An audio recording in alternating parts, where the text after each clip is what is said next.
Gas price এখন তো আমাদের যে যে যে মূল্য যে মূল্যে আমরা নতুন মূল্যে গ্যাস আনি সে তুলনায় গ্যাসের প্রাইস অনেক কম, কিন্তু তবুও আমরা আপাতত গ্যাসের কোনো মূল্য বৃদ্ধির সিদ্ধান্ত নিচ্ছি না, কিংবা বিদ্যুতের কোনো মূল্য বৃদ্ধির সিদ্ধান্ত নিচ্ছি না।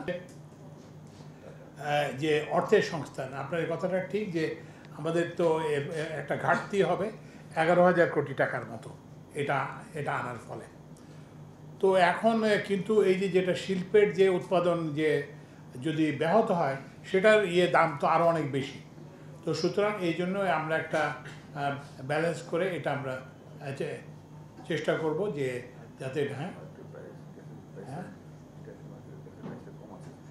কোনটা হ্যাঁ, এবং এটা তো আপনারা জানেন যে এটার গ্যাস প্রাইস এখন তো আমাদের যে যে মূল্য যে মূল্যে আমরা নতুন মূল্যে গ্যাস আনি সে তুলনায় গ্যাসের প্রাইস অনেক কম, কিন্তু তবুও আমরা আপাতত গ্যাসের কোনো মূল্য বৃদ্ধির সিদ্ধান্ত নিচ্ছি না, কিংবা বিদ্যুতের কোনো মূল্য বৃদ্ধির সিদ্ধান্ত নিচ্ছি না। এটা জনস্বার্থ বিবেচনা করে, শিল্পের স্বার্থ বিবেচনা করে।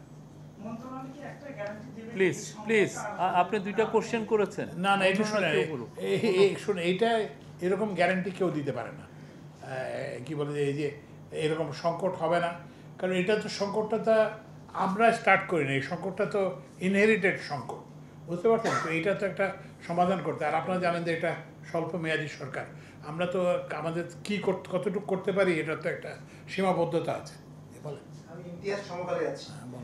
আপনারা যদি বিদ্যুৎ থেকে যদি আবার কাট করেন, সামনে তো যদি গরম হয় তখন কি লোডশেডিং এর ঝামেলাটা ঠেকানো যাবে না? ওই যেটা বললাম যে বিদ্যুৎ থেকে আমরা গ্যাস কাট করলে ওই ঘাটতিটা যখন বিদ্যুতের বাড়বে তখন এটার জন্য আমরা ওই যে লিকুইড ফুয়েল বেসড ইয়েগুলো চালাবো।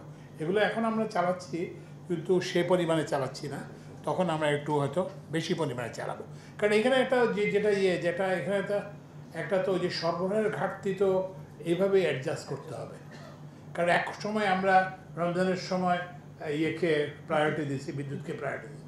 এখন আমরা যে এই সময়টা আমরা তারপর বিদ্যুৎকে প্রায়োরিটি দিচ্ছি, এবং শুধু বিদ্যুৎ বলে না, সেচকে প্রায়োরিটি দিচ্ছি।